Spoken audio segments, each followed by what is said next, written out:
All right. It's 6:05 PM. I'd like to call this special meeting of the Mayor and Town Council for Tuesday, July 28th to order. Please rise for pledge of allegiance. Pledge allegiance to the flag of the United States of America and to the republic for which it stands, one nation, under God, indivisible, with liberty and justice for all.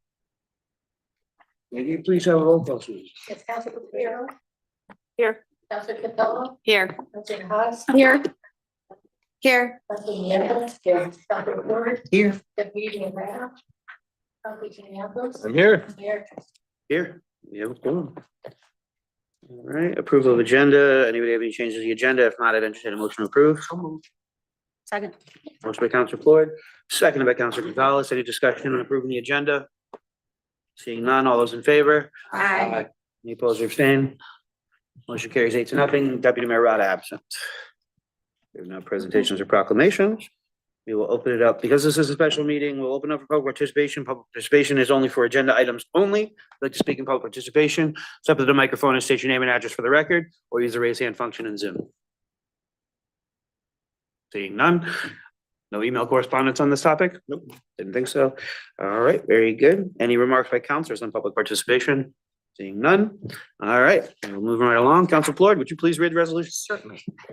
Resolved that the town council, in accordance with Connecticut General Statute, section 1-206A, hereby moves to go into executive session and invites Mayor John Trister and the members of town council to discuss a personnel matter regarding succession planning for the town manager position. Motion by Council Floyd, Second. second by Council Gonzalez. Any discussion? Seeing none, all those in favor? Aye. Any opposed or abstain? All right, motion carries 8-0. Deputy Mayor Rada absent. We're in executive session. We'll see you in a bit.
It is. Joe. All right, we are Yes. back from executive session. And I'll open up the floor again to public participation on the agenda items. Anybody in the room or over Zoom that would like to speak in public participation? Seeing none. Any remarks by counselors on public participation? Seeing none, in that case, I'd entertain a motion to adjourn. Second. Motion by Counselor Flores, second by Counselor Gonzalez. Any discussion on adjournment of the special meeting? Seeing none, all those in favor? Aye. Any opposed or abstain? All right, motion carries 8-0. Deputy Mayor Rada absent. We are adjourned at 6:33 PM. Great executive session.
Perfect.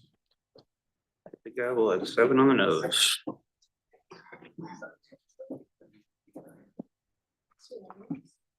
All right.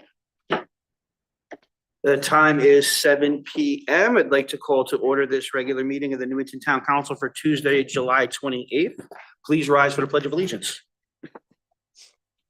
I pledge allegiance to the flag of the United States of America and to the republic for which it stands, one nation, under God, indivisible, with liberty and justice for all. Can we please have a roll call, Susan? Draco. Here. Fellow. Here. Council Behadas. Here. Council Gonzalez. Here. Here. Here. Council Tiniaco. Here. Here. We have a forum. Next on the agenda is approval of agenda. Unless anybody has any changes, I would entertain a motion to approve. Second. Motion by Counselor Floyd, second by Counselor Tiniakis. Any discussion on approving the agenda? Seeing none, all those in favor? Aye. Any opposed or abstained? Motion carries 8-0. Deputy Mayor Rada absent. And brings us to our first fun event of the night, our presentation proclamation. We have a presentation tonight from Andrew Maximilian from Blue Wing Services about our radio tower. Come on up.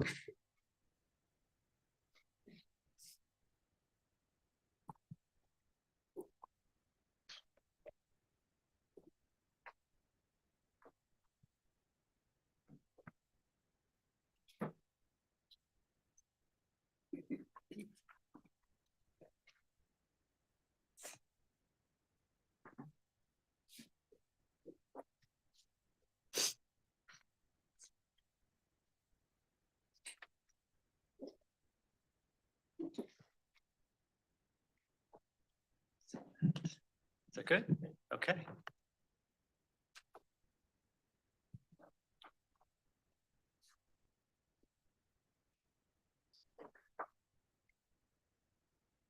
Brightness on the screen's pretty dark.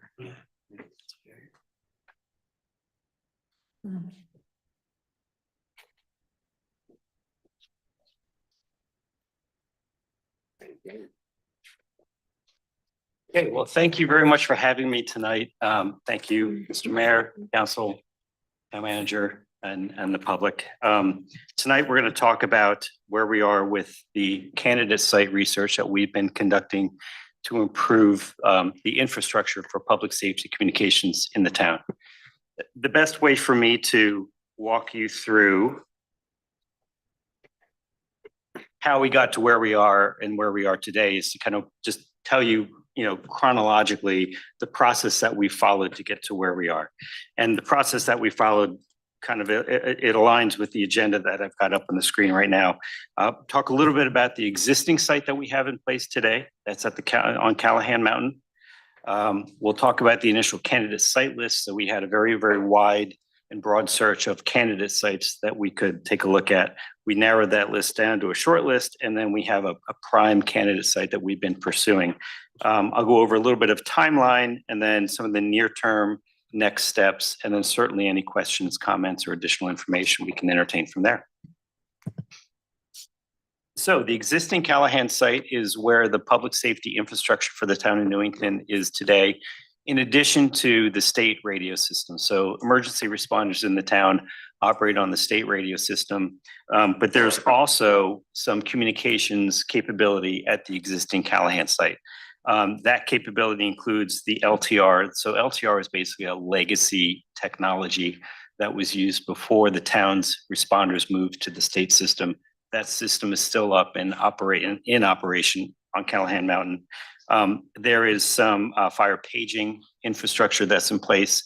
So firefighters get paged when they need to know to respond. And there's also some mutual aid capability so that we can communicate with other stakeholders for public safety, such as EMS. And there's some cross-band capability there as well. So bottom line is we've got some critical infrastructure existing on the current site. So Callahan Mountain is located on the Callahan family property.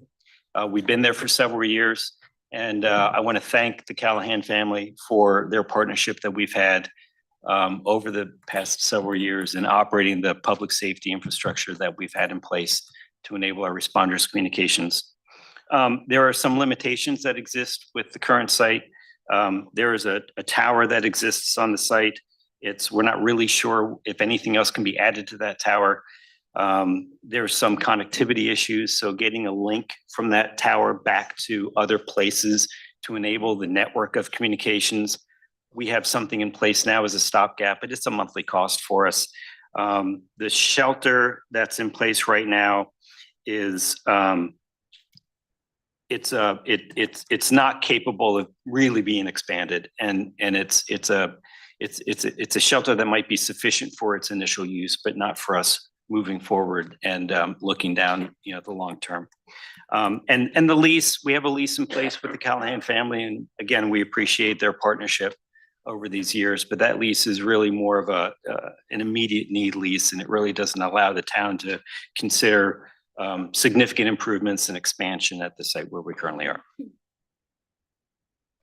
So in order for us to look at alternatives to the Callahan Mountain, we embarked on an effort to collect up as many different candidate sites as we could find. So this project started with, once we identified the need of having to find an alternative to Callahan Mountain, we really started with an initial candidate site research effort. And that candidate site research effort, that included 28 sites. I think we had a total of 28 sites that we identified in and around the town of Newington. And we cast the net pretty widely. We didn't want to leave a particular site that might be viable for us, overlooked. So we looked at a variety of sites in and around the town. And when I say looked at the sites, we looked at each site on a number of different aspects, where they were, what kind of performance they provided from a radio capability. So we enjoy, the responders of the town enjoy a certain level of coverage and performance from the equipment that's operating at Callahan Mountain. What we didn't want to do is we didn't want to go somewhere else and diminish that capability. So we looked at the capability of each candidate site from the perspective of how much coverage do we get from each of these sites. This is just a map that shows you how wide a cast how wide a net we cast to see, how far and wide we could go to consider some alternative sites to build out at. So this is the list I have up on the screen right now shows all of the candidate sites, and it shows coverage in a percentage perspective. So you'll see here there are certain percentages of coverage that's provided in one band that's operating at Callahan Mountain. Again, the green is the green row is what we have today, and all of the other sites are how they measure up against what we have today. And you'll see some of the sites are pretty close from a coverage perspective. Some of the sites really aren't. But we felt we were pretty exhaustive in our collection of candidate sites. So this is one band. There are two different bands that are in operation at Callahan Mountain. I won't go into the geeky details about why that is and how that happens, but I will just tell you that the performance, depending on the band, varies. So we didn't want to say, well, for this band, hey, this site works great. Well, we never even looked at the other band that's in use. We wanted to look at both. This is one band. This next chart is the other band that we looked at. So once again, percentages, you can see from these two slides, some sites are very, very close. Some sites really aren't so much. Mm-hmm. In looking at all of this data, and the coverage was one aspect of our research, but we looked at other facets as well. How easily could a site be built out if we were partnering with somebody else, a neighboring jurisdiction or even the state? How easy or difficult would that be to get a deal in place? How long would it take to put something in place with the state? That's something that probably doesn't take weeks. So, we looked at all of these different aspects. We looked at the environmental aspects as well. I know one of the things that the town has, and I know you already know this, is you have a very exhaustive GIS database and map that's available online.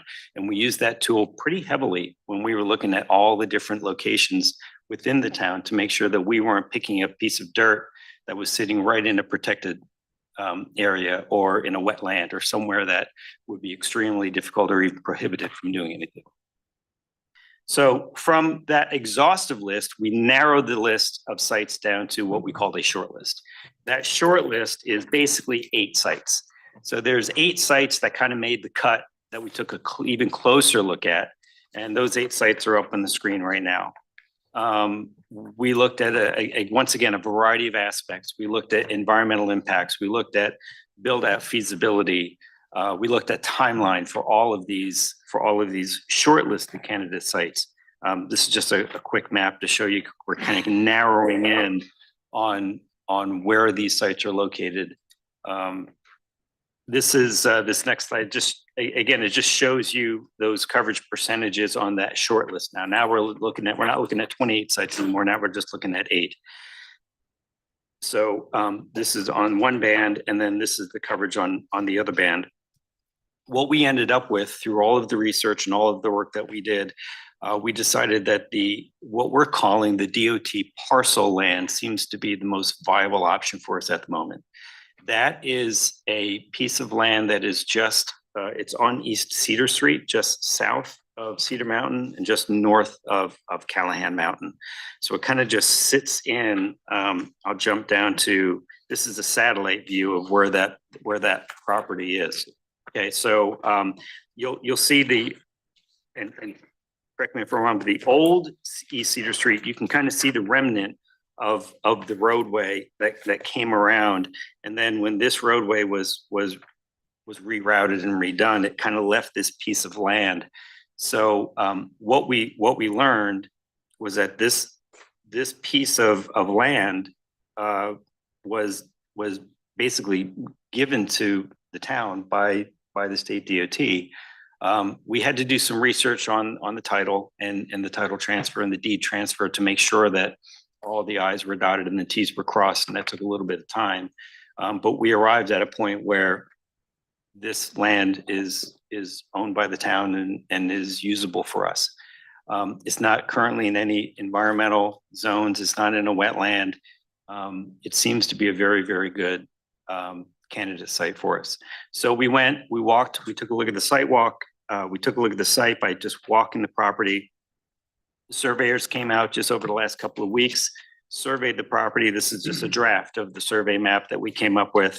And you'll see that there's a kind of a sketched area right in here where we were looking at where a compound could be constructed on this property.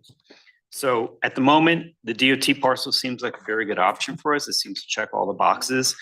Coverage seems to be very comparable in both bands. It's not in any environmentally impacted area that we've seen in any of the GIS maps. So it seems like it's a very good option for us. There's a road access yes, sir. too, is that correct? There is access to the property. There'll have to be some access road work that would be done. Okay. But certainly there are some options for us, whether we come in from the west or we come in from off East Cedar Street. We have different options that we can work with to make the access to the property fairly straightforward. Can I ask Andy? I'm Yes, sorry, sir, of and course. to the mayor's point, those access improvements would be on the existing, throughway that is there now. In other words, you wouldn't be building a new road right through the middle of the forest. Correct. You can see off to the east, you can see there's paved road that comes in off of East Cedar Street. There probably would need to be some work that would be done to get us up into the actual compound location. But there a lot of that, you can see the road is already still cut there. Yeah. And I believe it's a utility easement right now. Because there are utility poles that come through there. So there is an semblance of an easement. So there's already some disturbed land there that we would just use to kind of put the road in place to get us to the compound that we need to get to. Thank you. You're welcome. As far as the compound, so I've been using the term the site compound area. What do I mean by that? What does the compound look like? So what I'm showing right now is just a conceptual drawing of a compound design. You can see this is where a tower would be constructed. The compound would be a 70 by 90 parcel that would be a fenced in area. there would be a communications shelter here, a generator, a propane tank over here. Fairly standard layout. We do a lot of site development designs. We've designed almost 100 sites just in the Northeast alone. And this is a very refined design that we've gone with time and time again. What we're looking at, I just wanted to show you a couple of pictures. When we talk about a tower, what do I mean by a 180-foot lattice tower? This is just one example of what a tower might look like. Well, this is a tower. This is a 180-foot tower. And this is the tower that we would be looking to put in place at the DOT parcel site. And then you can see this is a typical shelter. In a couple of different sizes based on some design and some planning, but that's basically what we would be looking at. So pretty straightforward. If you've ever been to any communication site, it's a pretty standard layout, pretty standard design. So timeline. As far as timeline goes, we've made really good progress with the initial survey and the initial design.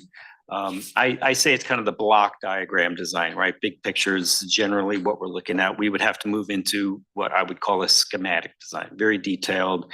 This is where utilities would be run. This is exactly where the tower would be placed. This is where the shelter would be placed. That's kind of the phase that we're in right now. That'll kind of run through Q3 of 2026. There are also some regulatory steps that we have to take. FAA studies. So one of the things that's required when you build a tower is you have to run an FAA aeronautical assessment. We've done some preliminaries for other candidate sites in this area and they've all passed. So we don't have any reason to believe that this will be a problem for us. NEPA is an it's a National Environmental Policy Act. So there is a NEPA process that we have to follow through. It's about a 4 to 6 month process to make sure that there aren't any environmental impacts that we're overlooking. That's something that will probably start first quarter, end of this year, beginning of 2027. The FCC licenses, so all of the radios that currently operate at the Callahan site are licensed by the FCC. If they move, they have to be relicensed. So one of the things that we're going to be looking at probably in the next month or so is just an initial assessment of what it would take to relicense those frequencies at a new location. We believe the risk is very low because we're only moving 0.17 miles from where we are today. Very, very small distance. But according to the FCC, you still need to make those changes. So we intend to make those changes. We're probably looking at the site construction in the spring of 2027 and site complete in the late summer, early fall of 2027. So as long as things continue to proceed the way they've been proceeding, probably about fall of next year, we should be in very, very good shape with a robust site for public safety communications. Some near-term next steps, I touched on some of these already, but I'll just touch on them again. The specific site placement and design is underway. We're working through that. The NEPA I already talked about. The FAA aeronautical study and determination. I also know in working with Jonathan that, the Section 8-24 review by the Town Planning and Zoning Commission is a step that has to be taken. And then one of the other items that we're going to be working on is a simulation. So one of the things that we can do is we can kind of take the landscape of Callahan Mountain, Cedar Mountain, and superimpose a tower. What would that look like? If we woke up one morning and the tower was built, the site was built, what would that really look like? So one of the things that we're going to be working on over the next few weeks is to come up with a simulation so that you can get a general sense of what that might look like.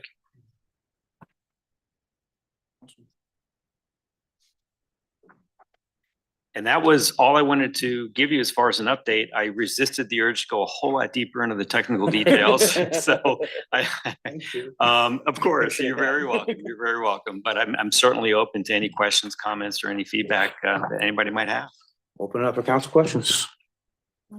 Council Floyd. Thank you, Mayor, and thank you so much, Andy, for being here. You're very welcome. It's been really a Thank you for pleasure having me. to chat with you throughout this process. Thank And you. Thank you for the way that you've integrated Councilor Draco and I's feedback Absolutely. through the latter course of this process.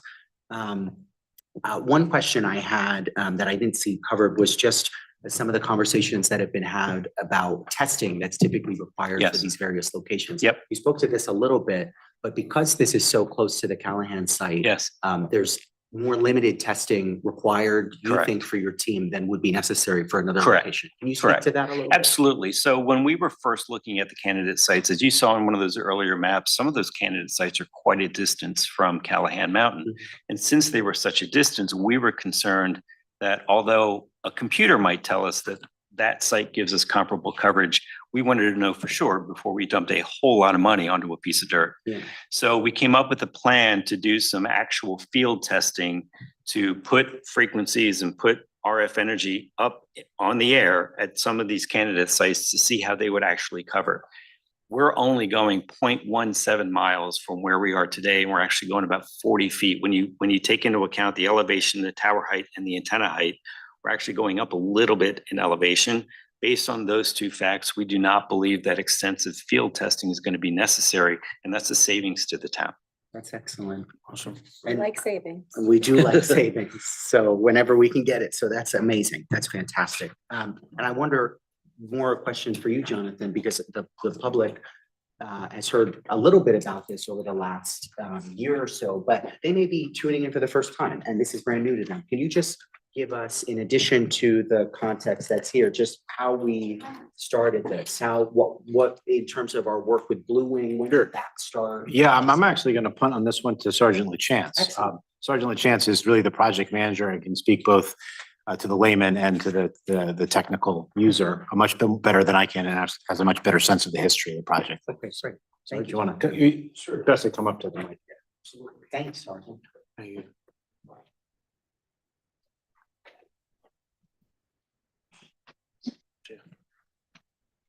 Good evening. The town began to work with Blue Wing services during the radio upgrade project. In the last couple of years, we've upgraded and moved over from the legacy LTR radio system that we had used for many years. We aged out of that system. It became somewhat obsolete. And just moving over to the state system, Blue Wing was hired as a consulting group during that. And it seemed like a logical transition, just with their work in assisting us in moving over to the new network, to also incorporate them into the communications tower upgrade project. Awesome. That's great. Thank you. Sure. Thank you. Thank you. Councilor Drago. Yeah, and again, I see some of these questions have already been answered in meetings that Councilor Carter and I have been on, but for the public, first of all, are there any abutters and have they been notified, or how will they be notified? There is one residential, there's three, I want to say the plot 305 is somewhat adjacent. I believe that there's development that might be in progress for that property. I can believe. Yeah, I've reached out a little bit to 305. That's actually a backup site candidate. That we do need to reach out to 295 Cedar Street. That's That the would be property. the next parcel east. Yeah, and so that's the property that uses, they have currently a driveway access easement over that land to access it. But I think there is a question that's sort of ancillary to all of this discussion, you know, as we work through this process with council about if we use that driveway to access the tower, both the construction vehicles as well as, maintenance, whether on a monthly basis or whatever, that we probably need to come in some sort of maintenance agreement about that driveway, whether that's plowing it, whether that's contributing towards, resurfacing it from time to time, those kind of things. But that is something on my to-do list. That is a priority. You're not gonna be here. No, but I know to get the ball rolling. You'll have to come back. to see Yes, it. I will. Sure, it also falls outside of the kind of the frame of the aerial photograph that was visible, but I think it's worthy to mention that there's not only is there access from the East Cedar Street side, but there's also at the end of Patricia Genova where the barricade currently is the concrete barrier. That's where that former roadbed starts. So you can also gain access from that side. And you mentioned, and I'm glad that you're doing those possibly the superimposing of what the tower would look like on the mountain. Can you do that though?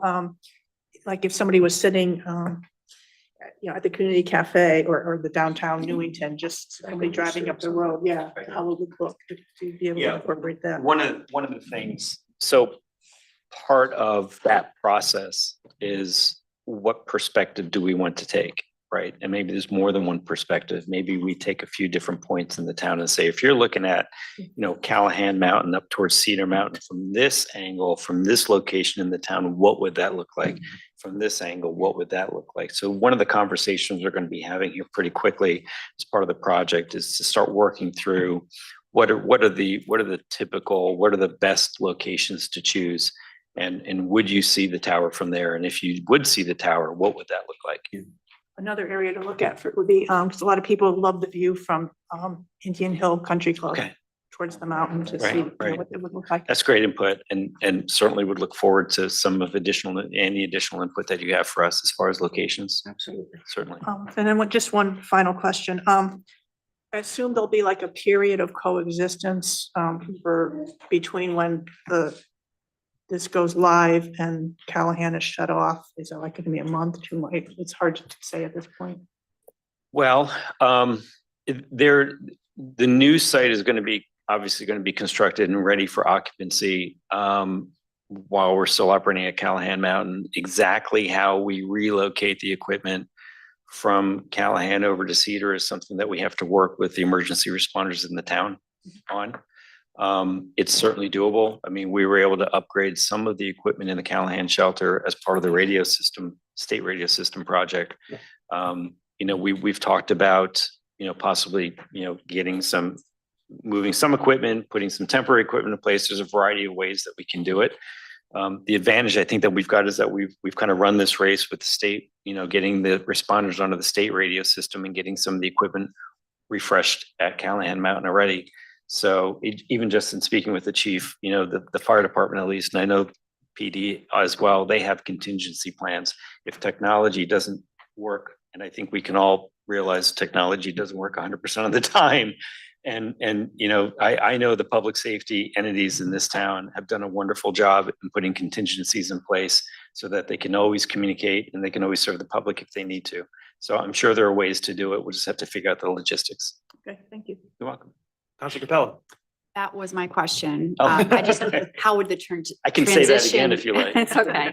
I'm glad to see that you're able to use some of the same equipment and Yes. we were able to use them. So, and then what would happen to the Callahan site once you have moved and there's still the shelter would still be there? I'm Well, the assuming? shelter would still be there. The tower would still be there. And honestly, I believe that would be up to the Callahan family, what they would elect to Okay. do with that. So you're not property able to owner. move the tower itself? No, we wouldn't. We Okay. wouldn't. I don't know that, that tower would not be one that we would want to move. Okay. Okay. Thank you. Council. Thank you very much. Well, I want to thank you so Thank much for you. coming out tonight and giving this Absolutely. presentation, and thank you for all your work. I mean, to this point, it's been Appreciate a it. process, and I It has appreciate been a all- process. everyone's efforts involved. This is exciting to see it moving forward. Thank you, Sergeant Chance, for all your Thank work. you. on those videos. Thank you very much for the Appreciate it. time. I appreciate Thanks, it. guys. Yeah, Thank you. appreciate you. All righty. Moving right along, next on the agenda is public participation. If you would like to speak in public participation, feel free to step up to the microphone and state your name and address for the record. You get 4 minutes to speak. If you are on Zoom, use the raise hand function and I'll alternate between in the room and over Zoom. And we got one on Zoom right away. So we're gonna let Ms. Lyons go right ahead. Go ahead, Ms. Lyons. Hi, Rose Lyons, 46 Alton Drive. I was ready for you this time. When you came out of executive session, and I've mentioned this before, and I know you're in between meetings and things like that, but when you came back into executive session, there was about 5 seconds for those of us that were watching to get into public participation. There's a time delay. I was on the phone with Zoom, but I was watching on my computer and listening on my computer because I had other things to do. So if you could just go slowly, even if it's only give us 30 seconds to log on. I was just curious on that executive session as far as, I know you're in on a personnel matter regarding the succession planning for the town manager, but is that something that the public is going to find out what you plan on doing. I know you can't give any details of the executive session, but we've always been in the past involved in input as to what we'd like to see in the next town manager. So at some point in time, I'd like to hear what the plan is for the public's input, if any. As far as the presentations, I think I've failed to mention this in the past, but it would be nice if at some point, either before or after the presentations, that the public is given an opportunity to ask questions. My question would have been, is this the same tower that was on my future home at Cedar Crest Hospital that the state told us several years ago that we had to get off the property because they were going to be doing something with it, or is this an entirely different tower? Also, I've been here 81 years and I've never heard of Callahan Mountain, so that was something new to me as well. I read the letter regarding the resolution versus an ordinance for the exemptions with the veterans.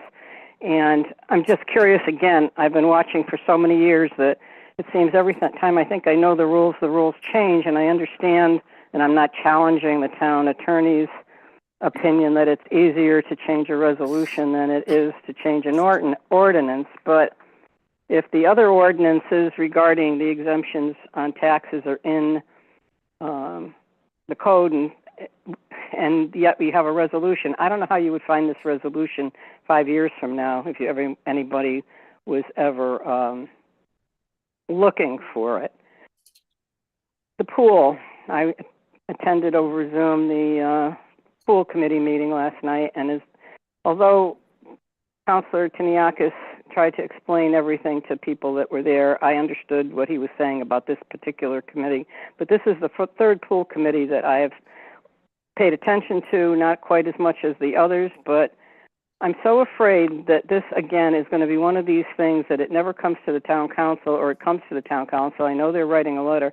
I would like some kind of an update for the residents to see. I find it ironic that the only people that are speaking at these meetings are myself, Dana Havens, Scott Kriskowski, and Louis Voigt. And I don't know how Louis voted, but I'm pretty sure that the other three of us voted no. There's no one there advocating for these pools. I'm 81 years old. That pool was put in when I was 12. We've got to do something. And we rushed to a referendum, in my opinion. It failed. But something has to be done. Now, all of a sudden, there's no money to do what it needs to do to continue. I just hope that going forward that they come to you and you come to some sort of resolution whether or not they're going to continue with planning the pools, whatever, or if it's going to go to our municipal or permanent municipal building committee, because we've had two of those, and the process just isn't making sense to me. Maybe it's me. Maybe it's my old age. Thank you very much. Thanks, Thank you, Rose. Rose.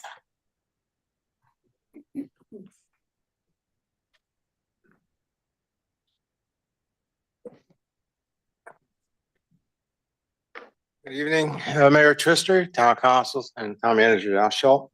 My name is Stanley Sobieski. I reside at 26 Deepwood Drive, Newington. Been a resident here for 77 years. I speak in favor of the tower. It's something that we need. Our public safety people, our police, our fire, highway, and ambulance stuff require that tower. We need to be able to get complete coverage.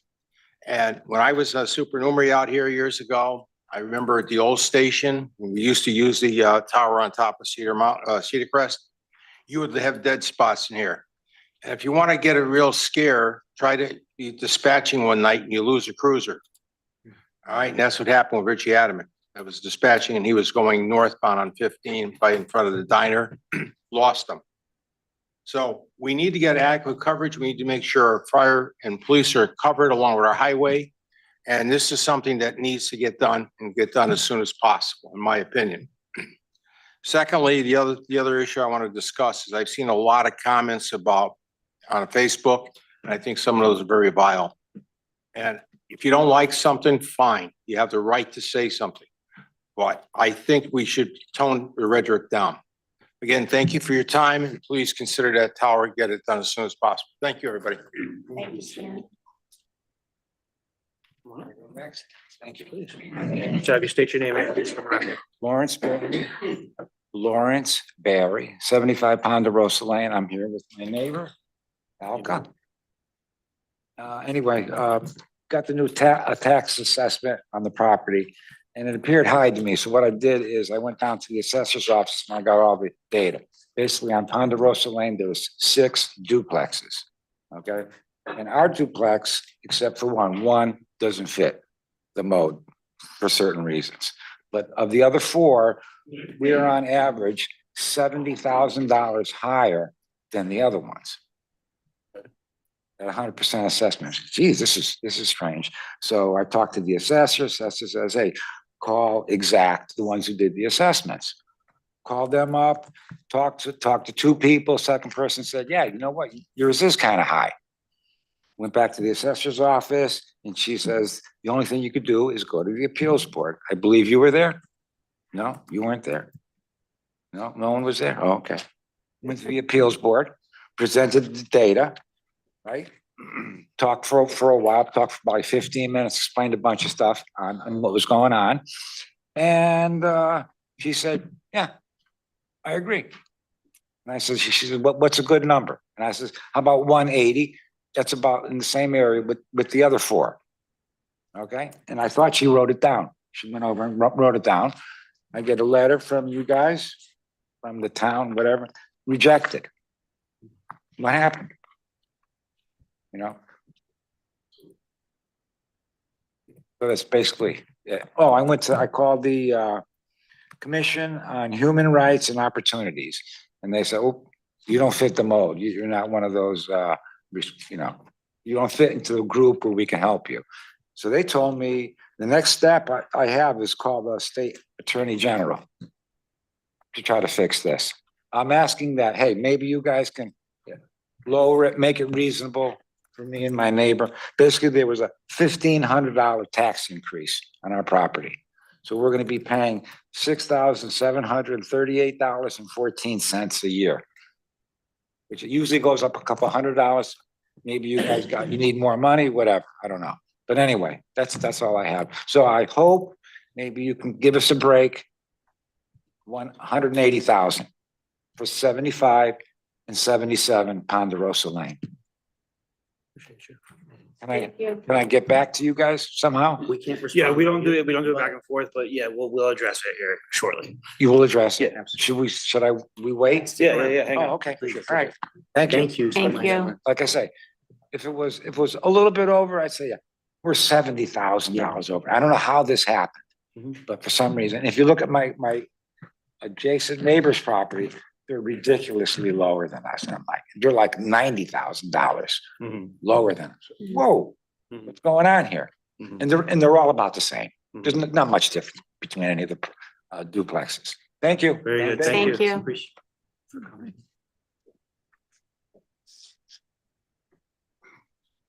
I'm sure.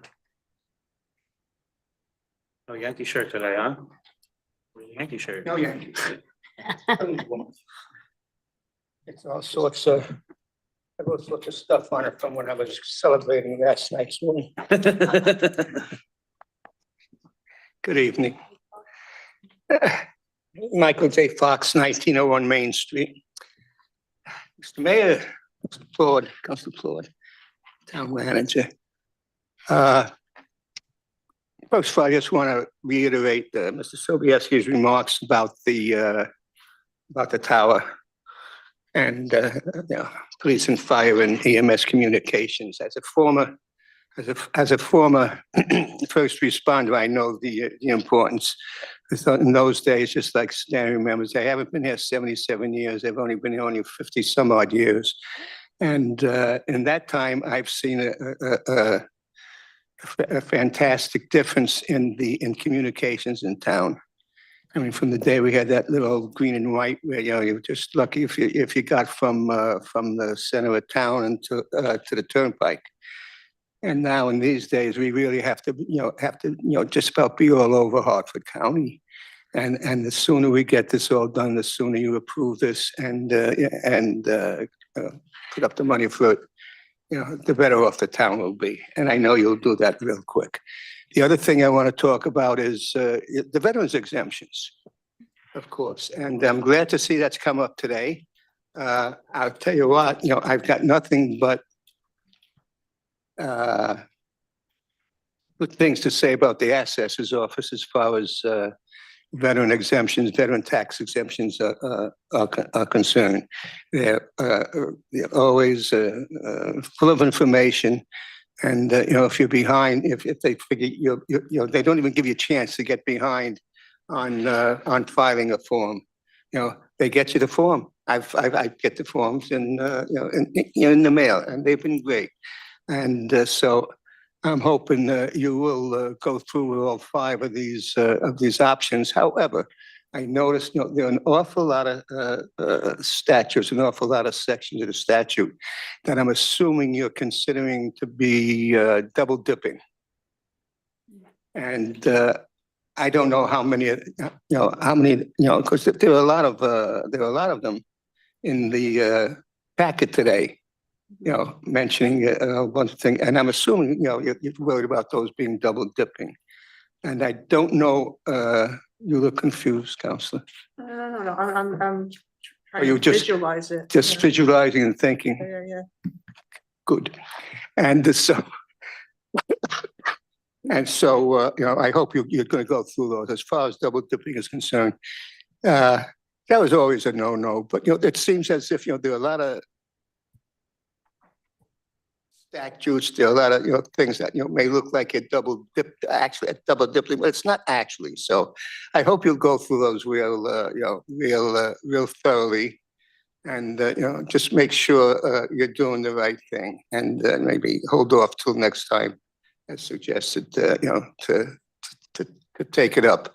So I'll be looking at it also, and if, I have any questions, or if I can help, I'll probably bug one of you sooner or later. So, pass the, get that power up, do what you can for us veterans, and even more. I know you've been doing a lot, and just, thank you. Be well. Thank Thanks much, you. appreciate you.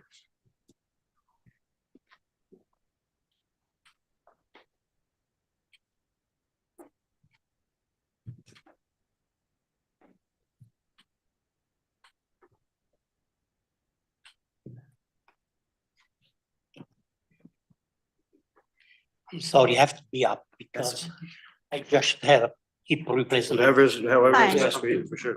and I'm in a lot of pain. My name is Antonio Pazzafarato and I'm live 273 Maple 11.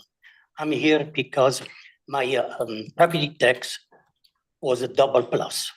And I am here kindly request the mayor or Matthew, somebody to have a meeting with you people because I want to show some evidence which I kept in order to make my case valuable.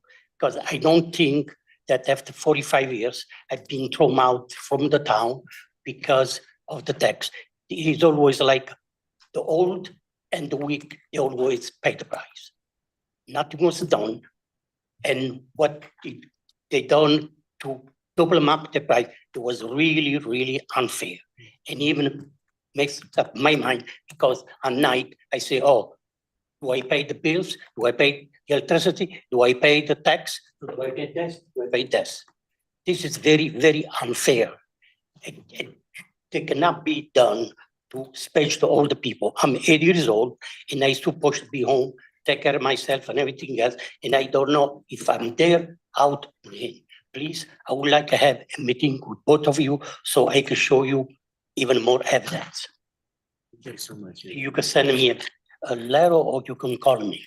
Okay, thank you very much. Appreciate it. Thank you for coming.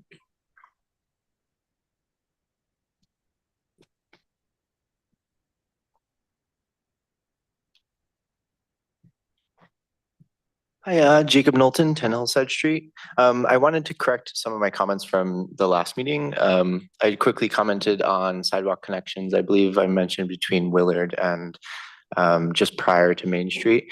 But obviously, it extends all the way down Robbins, I believe, until you get to a certain point. So even past Willard, or I guess that's west of Willard, going up the hill needs connections as well, as there are I believe 2 bus stops there. I might be incorrect, but that's just me advocating for that connection as well, because I think that would be great for the town. I believe the right of way is there, looking at the telephone poles. So I think it's possible. And then kind of a CROG plug, speaking to Satoria about LOTSIP. I told her, or I'm getting information on when the next solicitation is, and she said that it's viable for sure. I know you guys have the Cedar one going right now, but for the next solicitation, if you wanted to submit for that, definitely worthwhile. Okay, taking CROG hat off. The other thing I wanted to comment on, it's slipping my mind. Oh goodness. Oh, the cell tower. I've been told no issues regarding some initial concerns because this is the first time I'm hearing of it. Apologies for not being better educated on this. My initial concerns were, okay, I know we're concerned about the existing development, but any future development regarding our town center, as we have the town center plan, I'm told there's no issues. Should someone want to develop on the backside of that Hartford Hospital property, those issues being like, okay, now someone wants to build, all of a sudden fire or building code enforcement is coming in saying you can't because the tower's there. That's what I'm talking about. Told there's no issues there, but to Councilor Bedreiko's point, I think it would be great to get some perspectives, not just from the existing town center, but from that backside of the Hartford Hospital property. So I just to plug that a little bit. And that's it for today. Thank you so much. Thank you. Thanks, Jacob.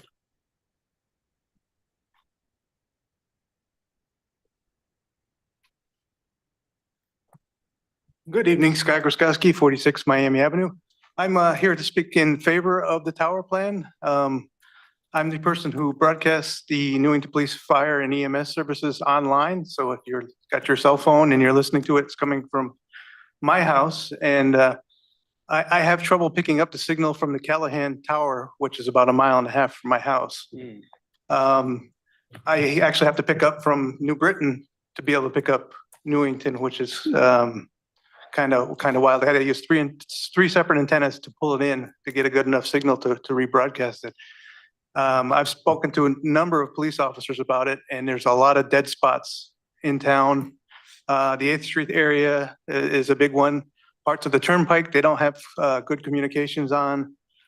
Something does need to be done about it, that the Callahan Tower is not working like it's supposed to. The officers I speak to said they were actually better off on the old analog system than the new CLMRN system from the state of Connecticut. Communication for those guys is very important.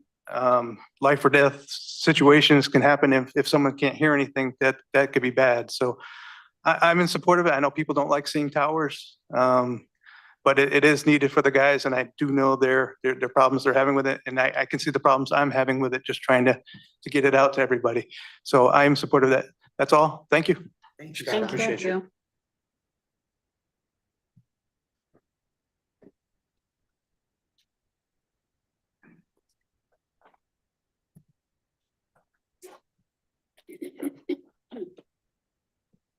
Evening, everybody. Bill McCarthy, 206 Churchill Drive. My wife critiqued my last presentation here, and she said that I ramble way too much. She said, well, write the stuff down. I said, as you can see, I have nothing written down in front of me. The first thing I'd like to say is regarding audio visual of the YouTube presentations of town meetings. I was watching the TPZ meeting the other night, well, last night actually, and the audio was just very, very weak. I don't know if my hearing's going in my old age, but that's could be possible too. But I just think that when they're doing the mic checks or whatever, even here sometimes when you guys are talking, the microphones like fade in and out or something like that. I don't know if that's an audio visual thing or what we can do to try to prevent that from happening in the future. I was at the pool committee meeting, and it sounds like everything is sort of going to be on hold, of course, but the thing that what happened when we were doing the budget discussion was that was $50,000 was cut from the budget, from the CIP budget, because of the request from the pool committee for an RFP. We were told, or I don't know if we were told, I was led to believe that monies might be available in this year's CIP to maybe fund the RFP for the pool committee. But now it looks like there are no RFP funds available. I mean, no CIP funds available for the RFP for this year, and probably not until next year. Well, we can request it for next year, for 2027. Pool stuff again. I live across the park from Churchill Park, and there was a competition, a swimming competition at some ungodly hour in the morning, 7 o'clock or something like that. So I was very, very pleased to see that the pools are still being utilized. It sounds like there's a lot of stuff. The Parks and Rec superintendent was there at the meeting, and he was saying that, you know, they're doing their best that they can to keep the club out, the pool houses up to par as best that they can. But if we can't go forward with the pool projects or whatever you want to call them, I think we should at least try to, you know, the Band-Aids will work on the pools, but we need to definitely do something about the pool houses. Power generation for the tower, for the new power. I don't know if I missed that during the presentation, but I back in my very long ago youth, I worked in a radio station over in Germany, and one of the biggest things was power generation. I know things have changed a lot as far as power generation, but I would imagine you're going to have electricity going to the thing. But what happens? We have backup generators. We have battery backup. You know, what are we going to do? Because I think that's very important. So that's it. I think I'll try to write stuff down next time. Thanks. Thank you. Thanks, Phil.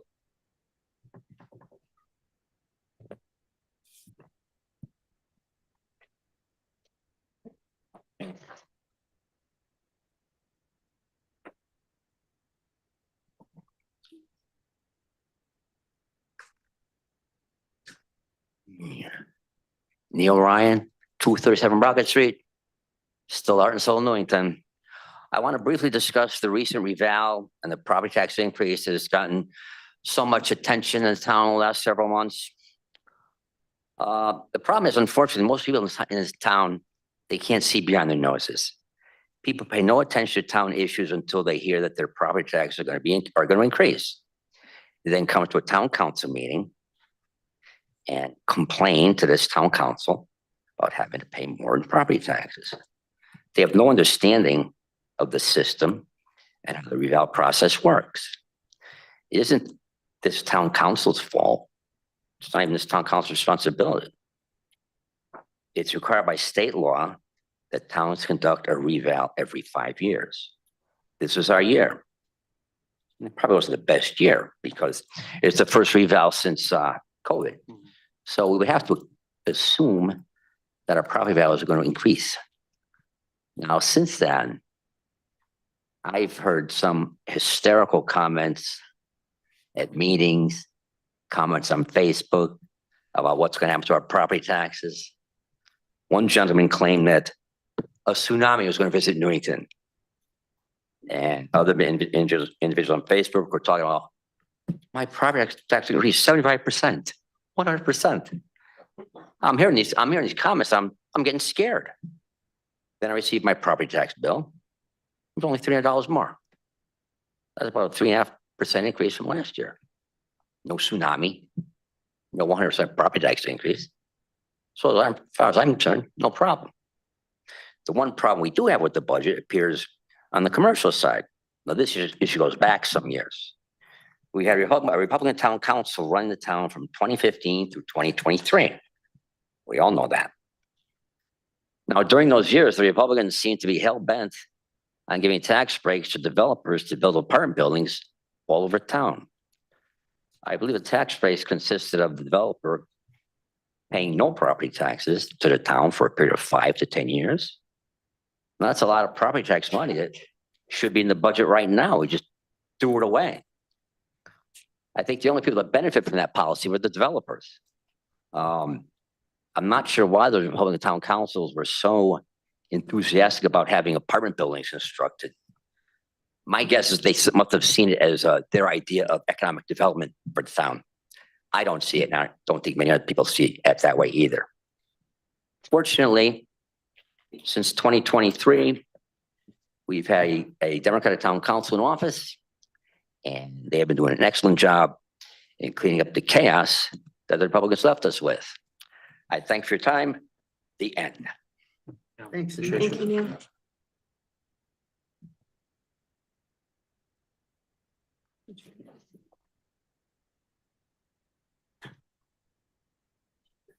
Good evening, Gia Pasquarelli, 62 Wells Drive North.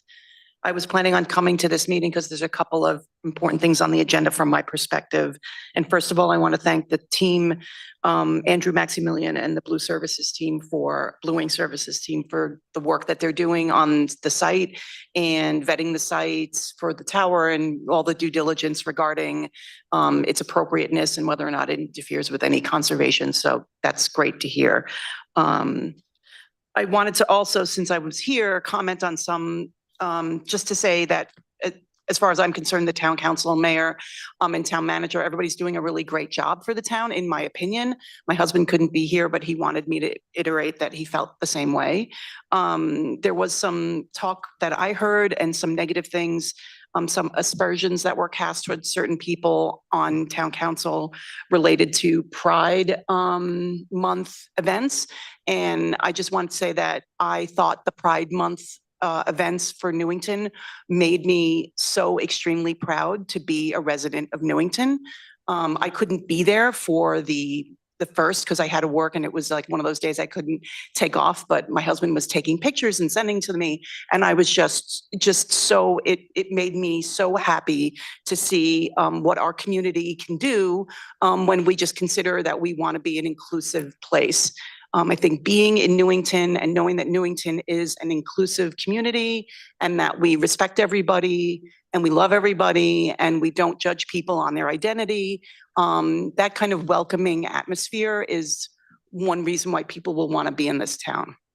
I happen to have, if you know where I live and you've been to my house, I happen to have a sort of hybrid American pride flag. And we just did it because we had a lot of people that we care about who we wanted to show support for in our family and friends. But eventually the house next door to us, a different family moved in and they turned out to be a gay couple, a gay family. And one day, and this is many years after they lived in the house, they said to us, you know, when we were looking at the house and we were thinking of moving in, we saw your flag and we said to each other, well, at least we won't bother them. Now, on the one hand, I thought that's very sweet, but on the other hand, it sort of broke my heart that our neighbors were worried about if they were going to bother the person they live next to because of the kind of family they are. So I just want to commend everyone on town council, the mayor, for one, you do the right thing. It's the right thing. And I will be here for the second comment because I will talk about open space. Thank you. Thank you, Gina.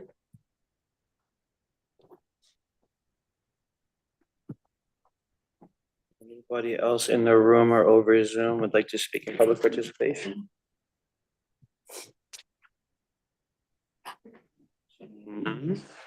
We didn't have any email correspondence, correct? All right. And we will move along to remarks by councilors and public participation.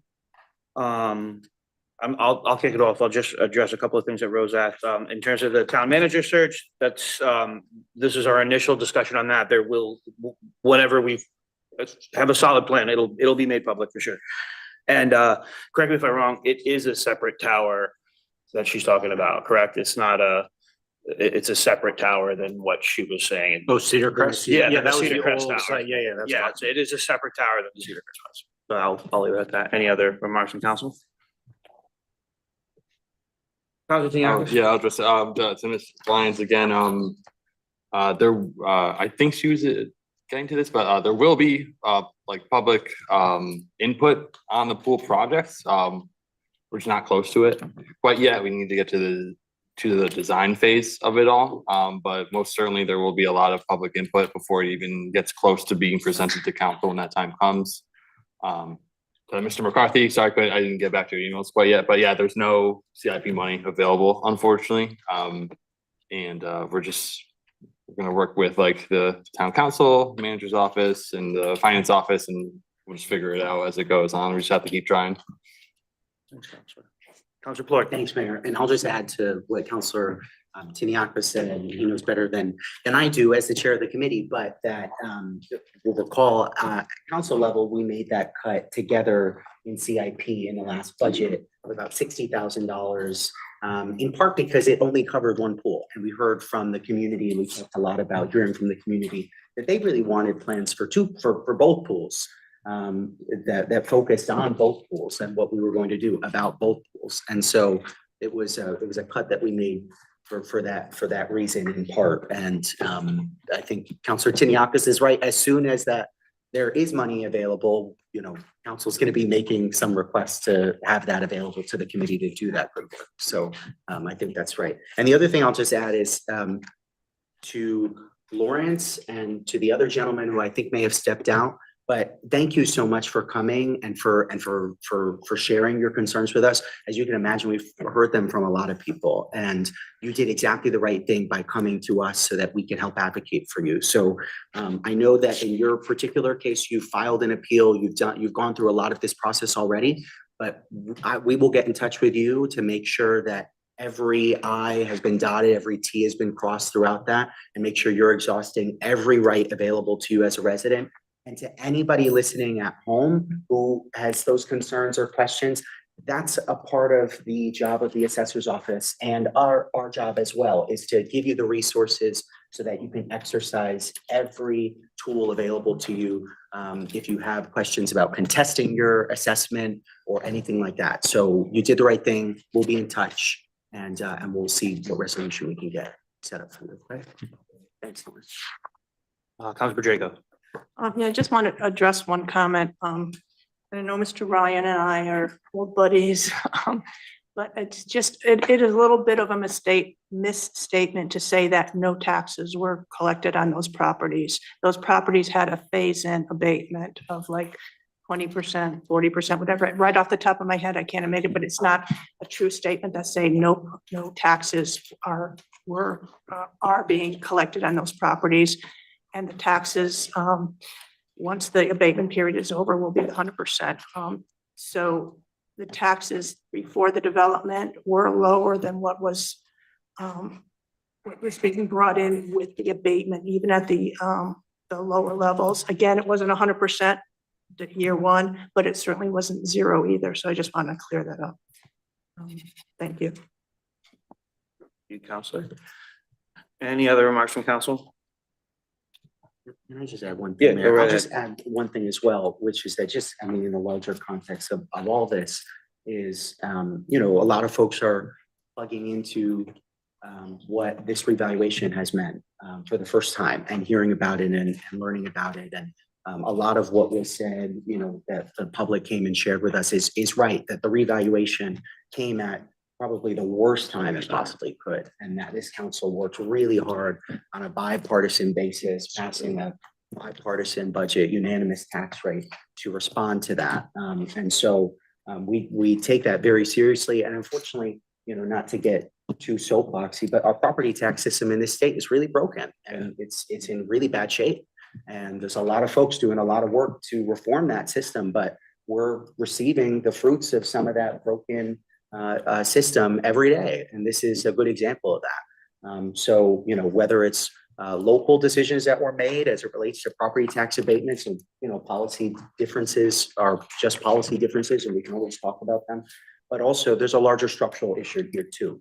And all of that is really relevant to what's going on here. So we're trying our best and we're going to keep trying our best because Newington has stayed that affordable, spot in a sea of really unaffordable communities, frankly, throughout the region, and we want to stay that way. So thank you, everybody who's come out and shared about that.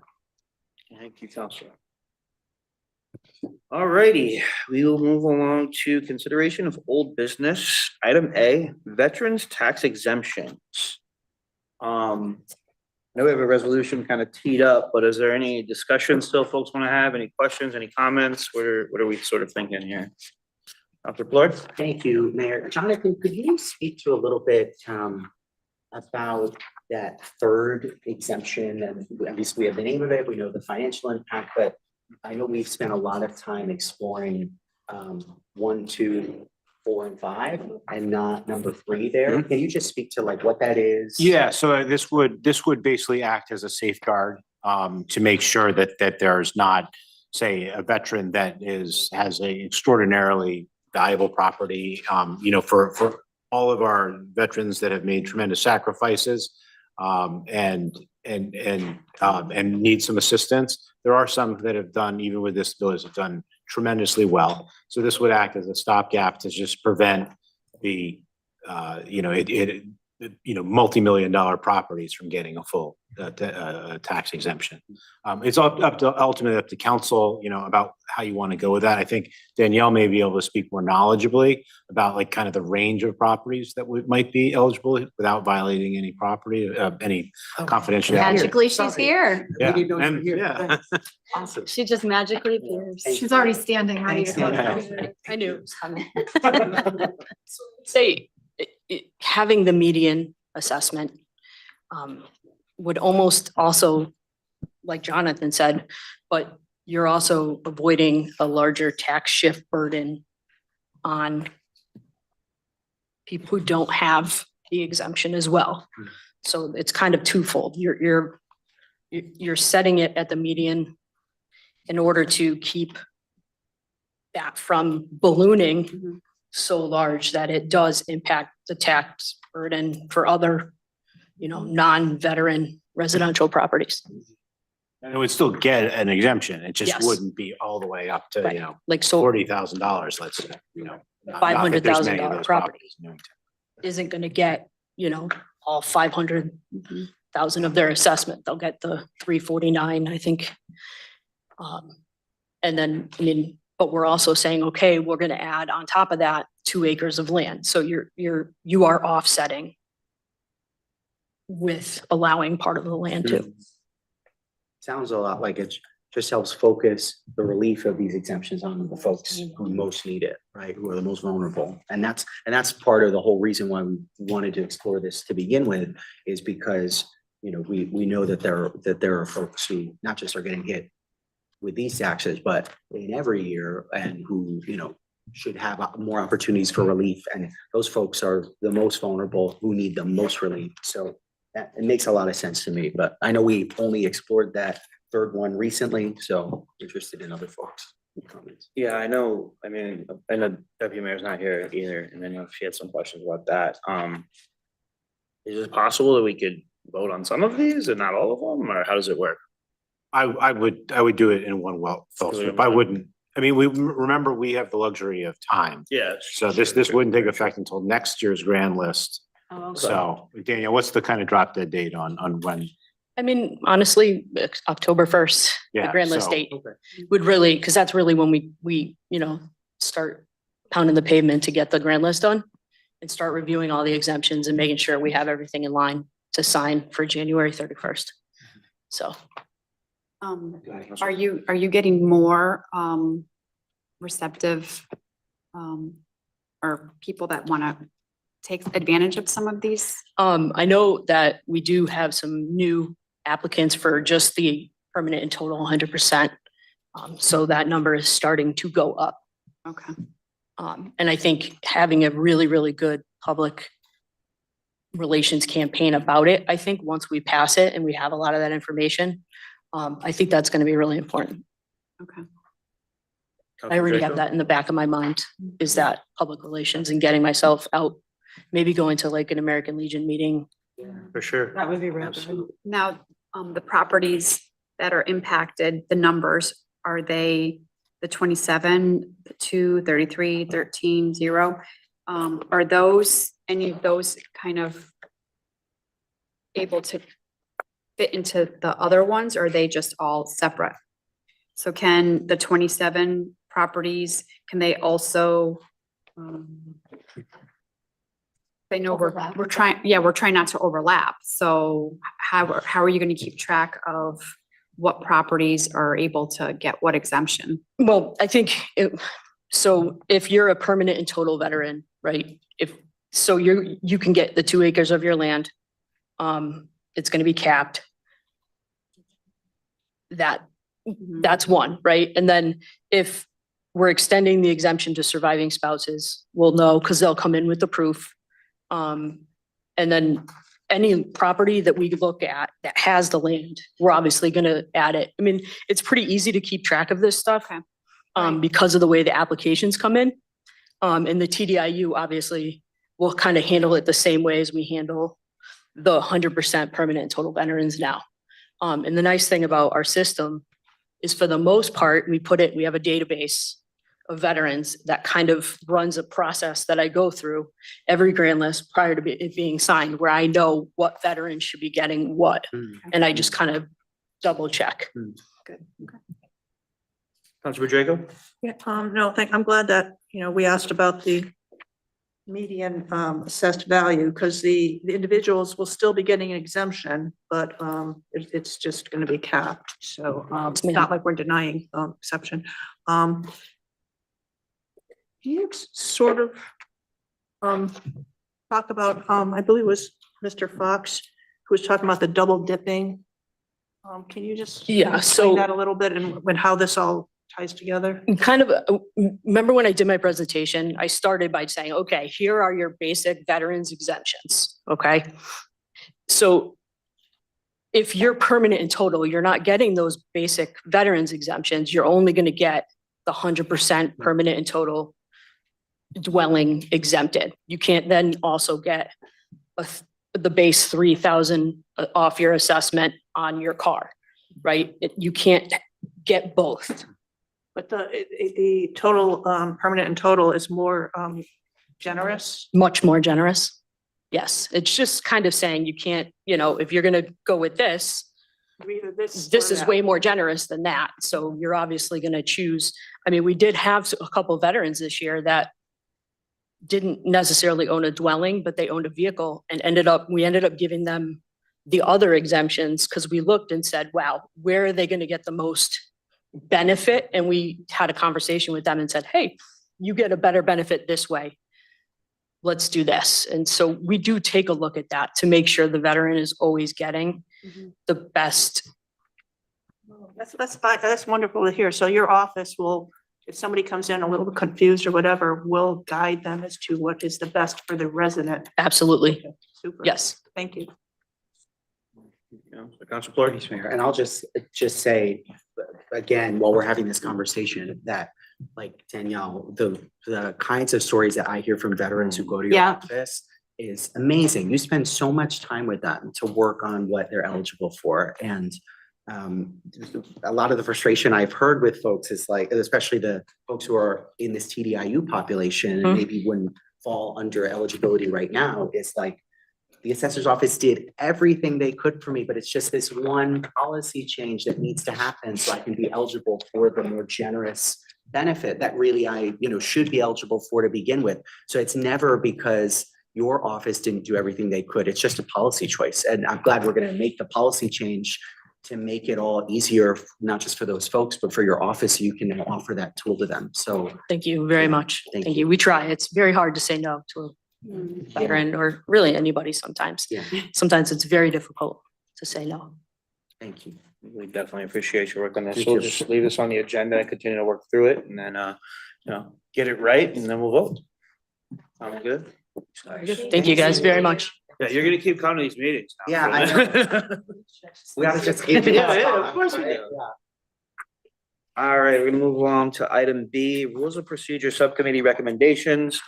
I don't see a resolution. Are we kind of hanging on this? Because I think, is the committee meeting again to make some changes or are we voting or where are we at? I thought last time we spoke, we said that we would vote on what we agreed with, and then we would get the committee back together to iron out whatever the difference was. But either works. Okay, That would be on me. That's all right. Well, I mean, it's my job to check it. It goes out. It's okay. ours too. But yes, when you did speak at your last meeting, we talked about moving forward some of the items that would take less consideration. So that's why there are two drafts in your packet. There's an option A, which is those kind of three things that I think we can approve tonight. And then the option B is the items that the subcommittee would need to reconvene and continue discussing. Okay. Are folks comfortable voting on that first bucket? Megan, do you have the resolution? Or the list of at least. Or the what? Yeah. items, so we can just so we can make sure. I can check what's in the folder. Yeah. Otherwise, we push it off. Because I remember seeing this, maybe it was an agenda set.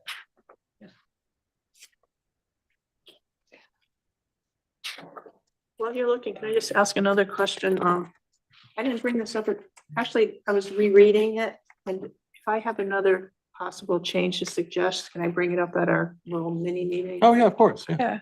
Yeah. Yeah, one little thing that seems a little incongruent with one section, so. Yeah. I'm checking online. So I don't see it in there. Am I right to say, Lauren, I think we have that first iteration of the rules and procedure document is in our packet, and it has, you'll see like much fewer red lines. There are two copies of it, and am I right to say that first copy is the ones that we all agreed to the last meeting? Yeah, we can see them there. If you look at the third paragraph down in the memo, the cover memo, it's the changes to the order of the agenda and then minor changes to the public participation and voting sections.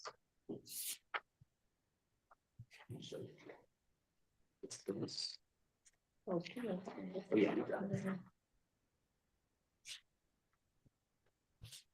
Section 12, section 13, and section 14. I think you can just move changes as presented to sections 12, 13, and 14. You know, motion. Resolve that the town council adopt the proposed changes to the rules and procedures as outlined in section 12, 13, and 14 of the packet. Second. Motion by Councilor Jaco, seconded by Councilor Plord. Any discussion on approving these items? Seeing none, all those in favor? Aye. Any opposed or abstain? All right, a motion carries 8-0. Deputy Mayor Rada absent. All right, yeah, well, you guys are gonna reconvene and we'll be back for do some more. Thank you so much for your Thank you. explanation. Appreciate it. All right, moving on to item C, flag moratorium and flag policy subcommittee. Councilor Plord, would you please read the resolution? Resolved that the Newington Town Council hereby approves the moratorium effective immediately on the flying of all flags on the town of Newington property other than the official flags of the United States of America and the state of Connecticut until such time as the town council approves the town flag policy. Be it further resolved that the town council hereby establishes a town council flag policy subcommittee consisting of 3 members of town council and charges it with making recommendations on a town flag policy. Second. By Councilor Plord, seconded by Councilor Gonzalez. Any discussion on this? None. All those in favor? Aye. Any opposed or abstain? All right, motion carries 8-0. Deputy Mayor Rada absent. And that'll conclude old business. We're moving right along. Councilor Draco, Yeah. would you like to do the tax refunds? Resolve that property tax refunds in the amount of $167.58 are hereby approved in the individual amounts and for those named on the requests for refund of an overpayment of taxes certified by the revenue collector, a list of which is attached to this resolution. Second. Motion by Councilor Draco, seconded by Councilor DeHaas. Any discussion? Seeing none, all those in favor? Aye. Any opposed or abstain? All right, motion carries 7-0. Council Tsimikas absent, Deputy Mayor Rada absent. That's right? Sorry. All right, moving on to item 9, minutes of previous meetings. We have 3 to look at. Any, Deputy Mayor's not here. Council House, any changes? None. Okay, I would entertain a motion then to approve the regular meeting minutes from July 14th, the special meeting minutes from July 14th, and the public hearing minutes from July 14th. So moved. Second. Motion, Council Floyd, second by Council Gonzalez. Any discussion on approving the minutes? Seeing none, all those in favor? Aye. Any opposed or abstain? Motion carries 7-0. Council Tsimikas absent, Deputy Mayor Rada absent. All right, and we're gonna move right along to resignations and appointments. Council Ford and Draco, I'll let you guys handle this resolution. Resolved that the Newington Town Council hereby makes the following appointments. Town Council Flag Policy Subcommittee consisting of 3 members of Town Council. Kathy Gonzalez, NTC member, 44 Basswood Street, Party D, term NTC term. Hilda Nieves, NTC member, 225 Culver Street, Party D, term NTC term. Nancy Capello, NTC member, 66 Pepperbush Lane, Party R, term NTC. Term. Second. By Councilors Draco and Ford, seconded by Council Gonzalez. Any discussion on these appointments? Seeing none, all those in favor? Aye. Any opposed or abstained? All right, motion carries 7-0. Council Tsimikas absent, Deputy Mayor Rada absent. All righty, now we're moving on to new business. Item A, open space grant referral to open space committee. Yeah, and I also have Eric with me as well, who serves as the previous liaison to the Open Space Committee, now deputy liaison to the Open Space Committee. As outlined in the memo, Deep just announced a new set of a round of grant funding for their open space and watershed land acquisition grant program. Provides funding typically in the kind of $250,000 to $1.5 million range for open space acquisition with a 35% match.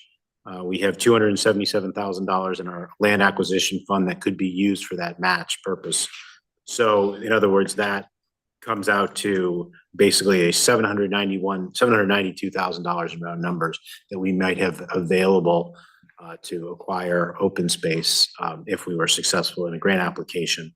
In addition, there's the kind of triangular quadrangle area that's bounded by the Turnpike, Deming, and Kitts Lane down to the Berlin line. That is much of it, and Eric can speak more knowledgeably of this than I can. That is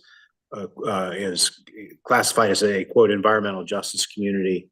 If you're acquiring land in one of those environmental justice communities, the match amount goes down to 25%. So if there were to be a target open space land in that quadrangle, we could be eligible for up to $1.1 million.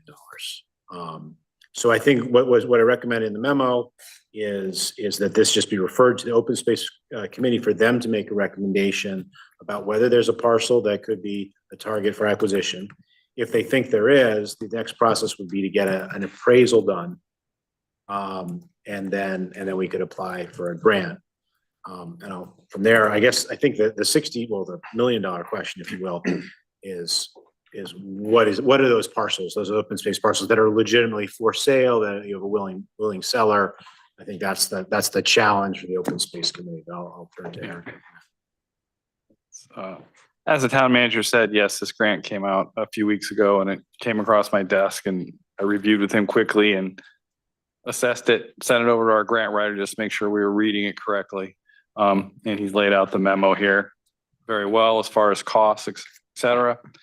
I don't suspect that there are any parcels in the environmental justice area that are available. And I think most of that property is already developed and there's not a number of large tracts, again, available that the town doesn't already own in that area. There's obviously a number of other sites in town that the Open Space Commission has discussed in the past that could be available. And it's probably up to, council to, direct them and to look into some various parcels that they believe they may want to acquire or attempt to acquire. One of the things that there are some ineligible uses, et cetera. If you guys read through the memo, this is basically from our grant writer. She kind of laid out a number of the things. What's good here is we do have a section in our POCD that talks about open space and preservation. So that will be helpful for us going forward. And again, I think it's just a matter of identifying parcels, and I can discuss with Charlie, and if needed, you can hold a special meeting for the Open Space Commission to look into that. The only thing I'm not sure about is if the appraisal cost is within the 35% or if it's outside, but that's not going to be a huge cost anyway. But if you guys have any questions, I can try and answer them. But it's really just an evaluation, which we've kind of done in the past. We have a bunch of parcels that the Open Space Commission has considered and looked at in the past. We've kind of mapped them. So. Councilor Floyd. Thanks, Mayor, and thank you, Eric, for being here, and John for teeing this up. I don't have a lot of questions. I have one, but I'll just say first that I think this is amazing that we're being proactive about open space, because a lot of times we just say, well, we don't have the money. Too bad, right? Like everybody go home. And I think this is a really creative way to approach this issue that we know we all as a community care a lot about, just preserving more open space. So I'm glad that we're getting creative about how to approach this issue. And I'm also glad that we're going to be doing that with the Open Space Committee, which has done a lot of really incredible work, frankly, in council's absence on this issue sometimes.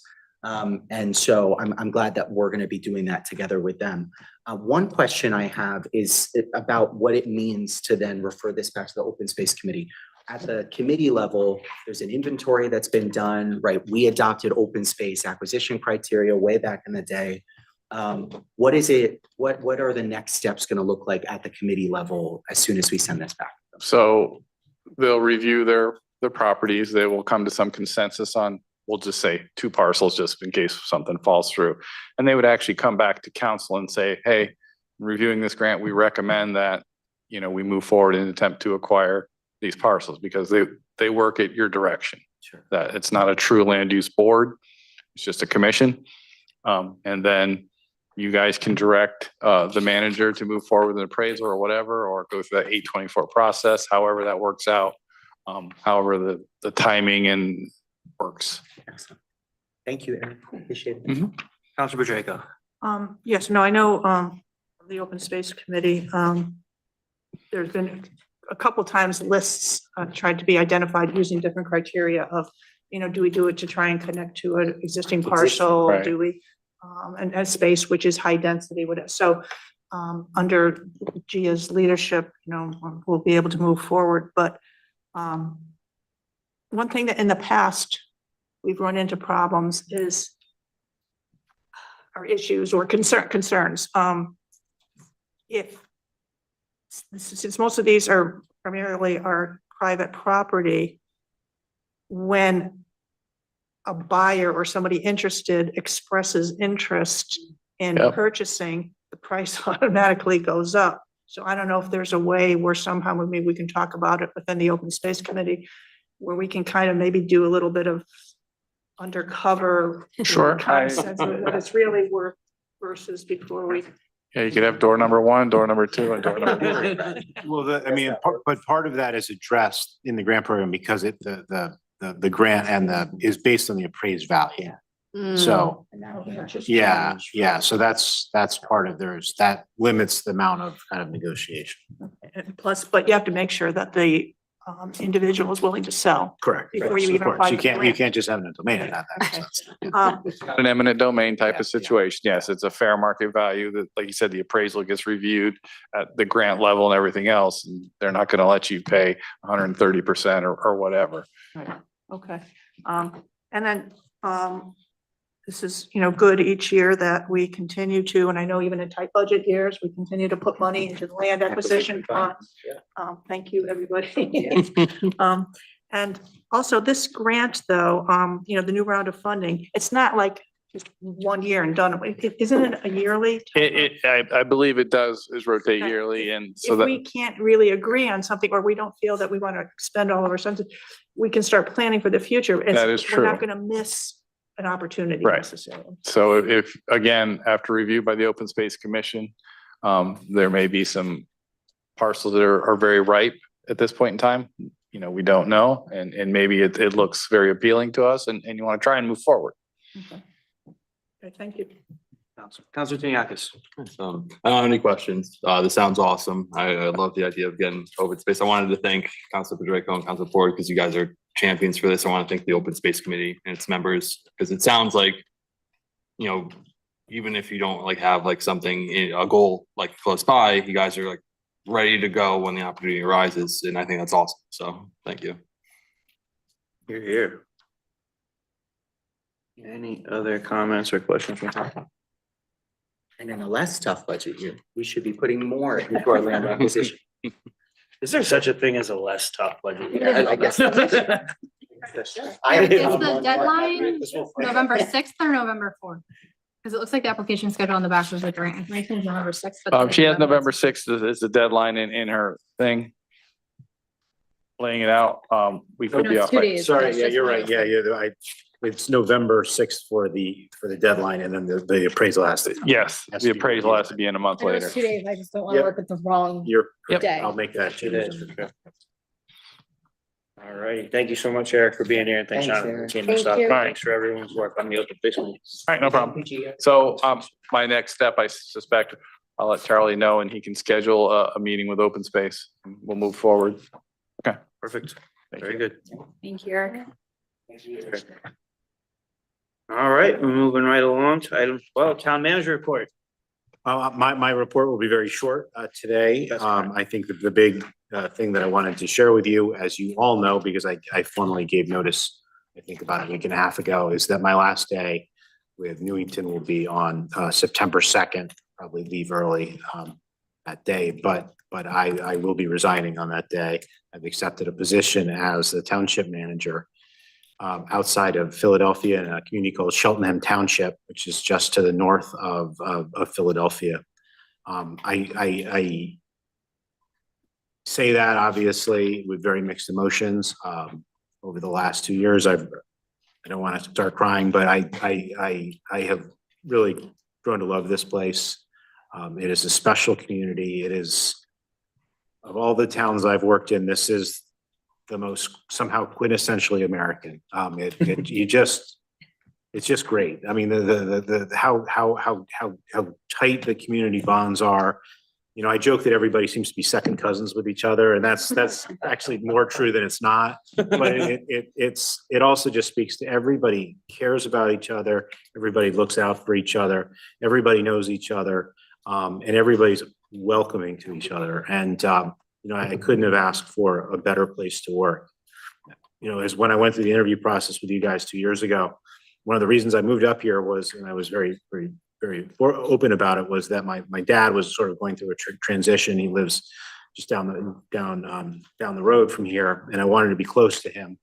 He has kind of reached a point in his life where he doesn't need my kind of support on a regular basis, maybe the way that he first did. And so, you know, as you know, I still have a lot of connections back in the Philadelphia area, and it's important for me to nurture those relationships and continue to pursue my career there. But, you know, all of which is to say, go back to what I said before, I'm going to miss you guys. And I say that to council. You have been extraordinarily supportive, thoughtful, and you are, all of you to a person, are acting on, you know, the best in the best interest of this community. And I've seen it firsthand, day in and day out. To the residents, I have enjoyed getting to know you, your stories, the history of this wonderful town. You know, I do want to visit. I do want to sort of show up one random council meeting, sit in the back and just take it all in again, because it's fun to behold. So anyways, enough of my prattling on about that. But I will be here for one more meeting with you, and I'll say my goodbyes then. A couple of sort of low-hanging or things that have been just sort of kicking around for a long time, that are finally kind of, we're getting resolution on, that I wanted to bring your attention to. The first one is that yesterday, there's a property owner we all know about who has a commercial property on Francis Avenue, as well as a residential property that I'm sure you're all familiar with. It has a lot of, historically has had a lot of abandoned vehicles on it. The abandoned vehicles are now gone from the commercial property on Francis Avenue. And it appears that they will be gone from the Maple Avenue. I should just jinxed it by saying it by next week. Also, another great thing, and I really want to shout out to Lauren on this, but also Steve Woods and everybody on the school building committee. I finally got a tour of Wallace Middle School, and it's essentially done, and it looks great. I got to say, Lauren, did a great job. I'm not single-handedly, of course, it was a huge team effort, but Lauren was there hammering Yeah, nails. and yeah, so I hope that they do like an open house thing before school starts in a few weeks. But yeah, it looks great. It's going to serve the community well for many years to come. And that's all I got. Thank you, Jonathan. Appreciate you. Gonna miss you. We will have a lot more to say about you. All right, moving right along, council liaison and committee reports, updates from councilors. Council Floyd. Thank you, Mayor. Just a few things.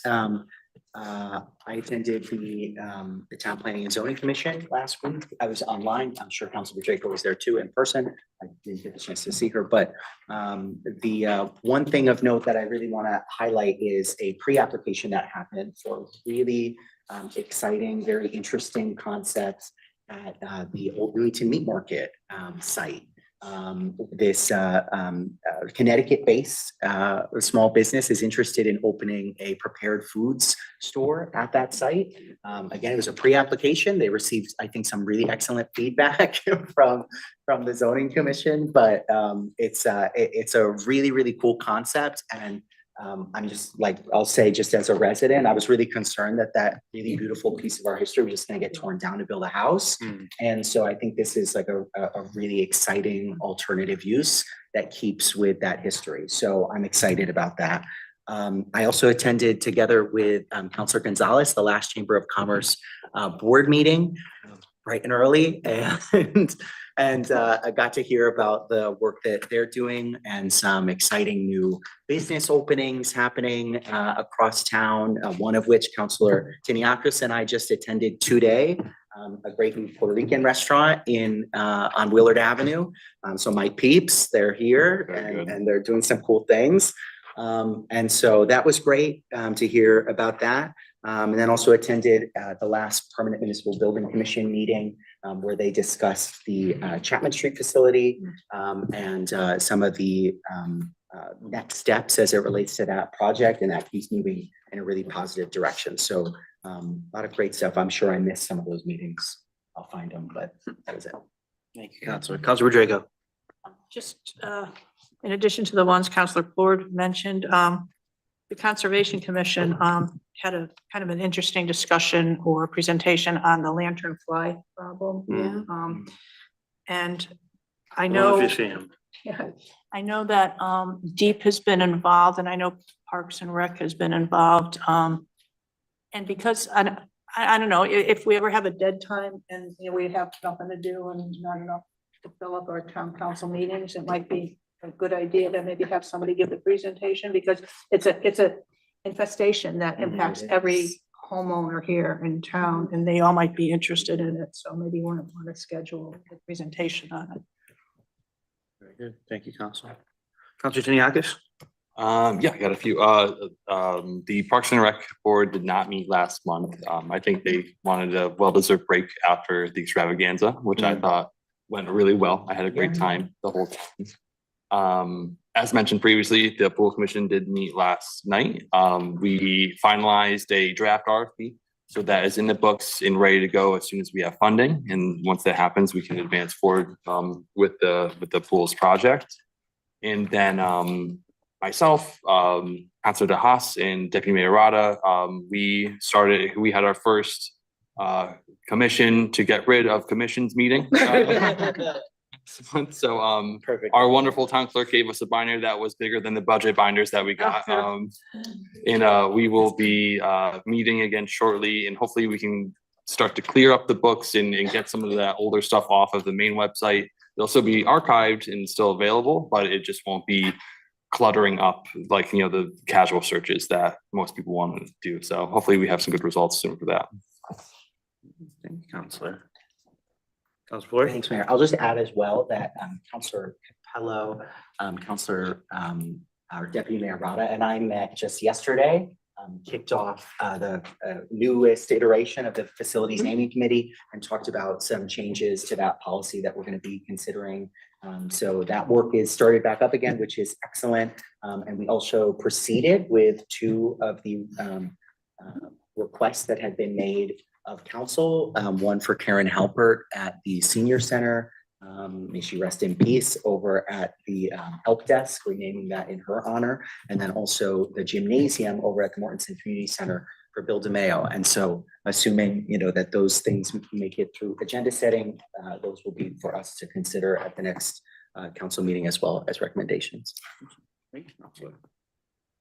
No, I don't serve on any committees. I'm not a liaison anywhere, but I do have something I will share in this moment. Last week, I had the pleasure of being invited to speak to campers in our Leaders in Training program. And I wanted to share how awesome those kids are. The Leaders in Training program it's about building, future, camp counselors, but also training kids to, to develop real leadership skills. And I was real curious to hear what those kids are into. And when I asked, what were their career goals? What do these kids want to be when they grew up? I heard lawyer, I heard police officer, I heard military, I heard corrections officer, I heard politician, I heard all these different things from these, freshmen and sophomores in high school. And these are the kind of things those kids are thinking about and taking their lives so seriously. And it was just super inspirational. I just wanted to share that. That was great. What day did you know? That was Friday. I went on Wednesday. Oh, you went on Wednesday. Okay. There you go. It was great. Yeah. Kids are pretty. Those kids are really great. Yep. Very, very cool. So I just want to share that. All righty. We're going to move along to public participation for the second time. If you'd like to speak in public participation, step up to the microphone and state your name and address for the record. If you're on Zoom, use the raise hand function. I will alternate between in the room and over Zoom.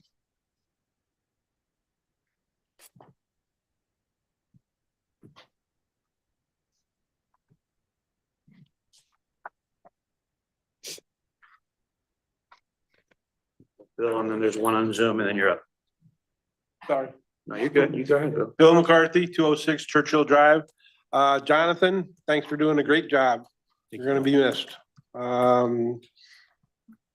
Your responsiveness to my questions and stuff like that has always been quite excellent. And I really appreciate all the work that you've done in the last couple of years. Pleasure. The other shout out that I have is for the Parks and Recreation Department. There's some individual, not to be named, on the Facebook side of the world that has been posting these wonderful stories every single day. And I just want to think, I think it's just started within the last week or two, but it like brings a smile to my face every single time I see it. So I think that's a wonderful use of it. I think if some of the other departments, I know that the registrars of voters had this "Where's Uncle Sam" thing going on. Facebook is here to live with us. If we can somehow utilize that to our benefit, I think that's wonderful. And then the only other thing I have to say is participation. TPZ, conservation, pool committee. I don't know who else, town council, I guess. These are all important things to contribute to as far as being a citizen of Newington. I think it's very important that you share your ideas. Even if you don't come up and talk, please Zoom in. And if you don't Zoom in, then watch it on YouTube as a repeat. Thanks. Thanks, Bill. Appreciate you. All right, we'll go to Zoom. Go right ahead, Ms. Lyons. Hi, Rose Lyons, 46 Elton Drive. I, like William, want to give a shout out to one person in particular, and I doubt that he's still in the room. If I were him, if I were Eric, I'd be long gone after I gave the presentation that he gave. But he is the third zoning enforcement blight officer that I've known that has tried to clear up the situation on Day Street and on Maple Hill Avenue. And we've had 3 or 4 town planners involved, and not that they get involved in it that much, but there's been a lot of chatter on Facebook the last week or so about blight in this town, and I agree that some people just don't care how their properties look. But over the years, I have seen how hard it is to enforce our blight ordinances, the zoning, the hoops that they have to go through to even get them to stop at the local level doing what they're doing that isn't proper on their property. People now have this attitude, my property, I pay my taxes, I'm going to do what I want to do.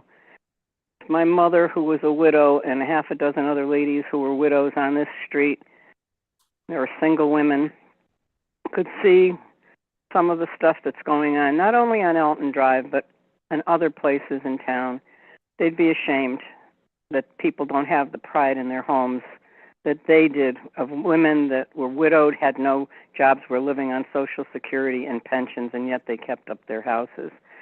So again, bringing it back to Eric, I've seen how many times he's come before the town planning and zoning and made reports on the property. I've seen by looking at the judicial website how many times he's gone to court. And I know that he's been under some pressure many times to do things, and he's done them, but to no avail. Property gets cleared out, and then it gets trashed again. So people that are complaining on Facebook, I get it, but it's not our blight or our zoning laws that are the things that are making the mess in this town. It's the people that have disregarded them and could care less. In any case, shout out to Eric. I hope this one works as well as not on just on Day Street, but on Maple Hill Avenue as well. And I appreciate his efforts and all the work he's put into this. Thank you. Thanks, Rose. George.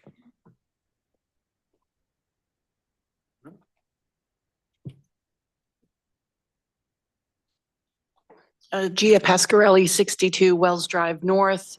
Speaking just as a resident, first of all, really excited about the open space process, the grant process.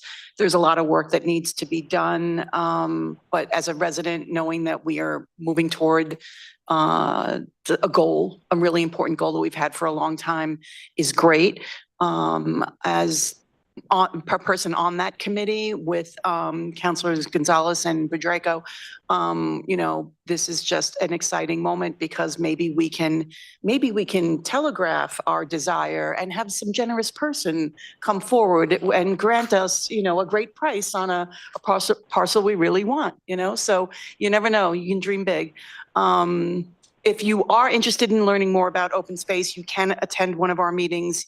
It's in this room or on Zoom, and the next one's on October 7th. Thank you. Thank you. Thank you.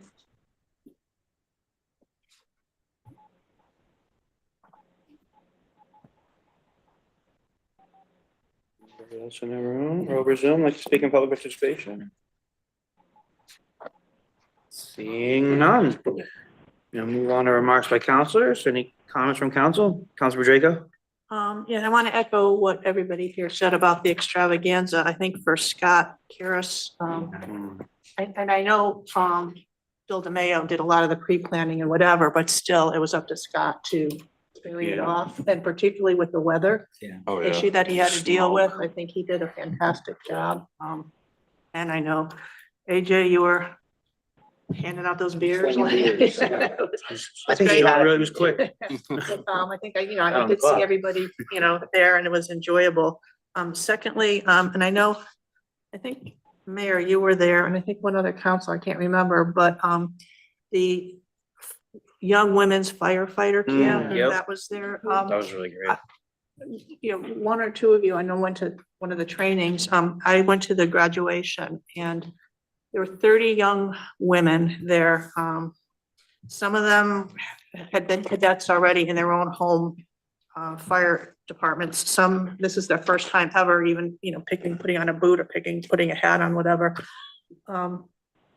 they worked hard. They worked very hard. And whether they do go on to become firefighters or not, they learned a lot. And Mhm. particularly they learned a lot from, I forget what her name is, but the Chief Carter. Chief Carter. Carter from Hamden is an extraordinary woman, an extraordinary Yes, she leader, is. extraordinary. I mean, she motivates, she cares, you can just see it. And you can see the respect that she commanded from these young women. And I think this 1 week, it made a difference in many of their lives. So it's just a job well done. Thank you, Counselor. Counselor Plord. I'll just add to what Councilor Draco said, first on the Gross Future Firefighter Camp, that, yeah, Chief Carter and her family and her husband, and the fact that they don't turn anybody away for lack of ability to pay, and with immense resources that it takes to put on that program, the transportation, the housing, the program itself, the uniforms, the T-shirts, the partnerships with our department.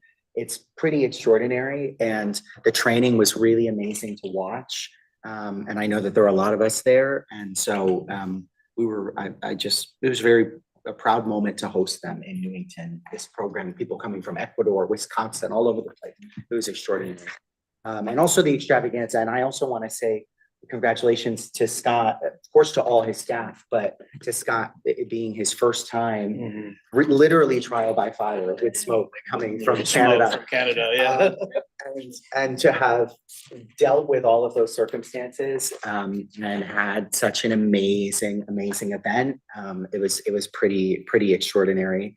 And then I'll just add also, I didn't mention this, but I know many of us also attended the long-awaited opening of Market 32 in town, and got to see that gorgeous new supermarket in the community. And if you're like me and heard like premium supermarket and were worried about the prices, I assure you, like, they have a lot of deals. You should definitely still go. I did some grocery shopping there. But obviously we're really, really glad to have them. And it's just great to see so many new openings in town. It's like every week there's like 2 or 3 that we're going to. It's pretty amazing. Yeah, So that's awesome. yeah. I think my wife's been to Market 32 every day since it opened. so. Yeah, there you go. Counselor Nieves. I just wanted to also comment on our council member Draco and Lord on the camp training that the Newington Fire Department, Volunteer Fire Department, collaborated with Chief Carter from Hamden. I did attend the training sessions one of the days, and I also attended the graduation. And it was truly impressive what these 2 fire departments did with I think Chief Carter said there were 30 applications, but 28 went through the training. The young ladies spoke age 13 to 18 to give young women that kind of an opportunity and exposure to possibilities that they may not ever think about because they're females or they're, it's a rigorous kind of training that you have to be put through. But I have to commend the job that they did. And in attending the graduation, one of the things that I thought about was there was a student there, a camper, was from out of state. And I was wondering, were they hosted here? Did they commute every day to get to the training? And so my mindset was, if they commute every day, perhaps we can do something, extend ourselves in our homes to maybe host them if hopefully this training goes forward again next year. Because it's quite a drive, and to be here for 4 days and then the 5th day was training, the graduation, I think at the least that we as town members, town council people, and even town residents could do is to maybe extend ourselves that way. And as was noted, it's a totally volunteer effort on the chief's part out of Hamden. She and her husband put the money out of their pocket to put themselves out that way to these young ladies. I was just really impressed. Thank you, Counselor. It was awesome. Agreed. All righty, we're gonna move on to informational items. I don't think we have any. Good. Puts us to item 17, adjournment. I'd entertain a motion to adjourn. So moved. Second. Motion by Counselor Plord, seconded by Counselor Gonzalez. Any discussion on adjournment? Seeing none, all is in favor? Aye. Any opposed or abstained? All right, seeing none, motion carries 8-0. Deputy Mayor Rada. We are adjourned 8:54 PM. Great meeting. Thank you everyone for coming out. Yeah.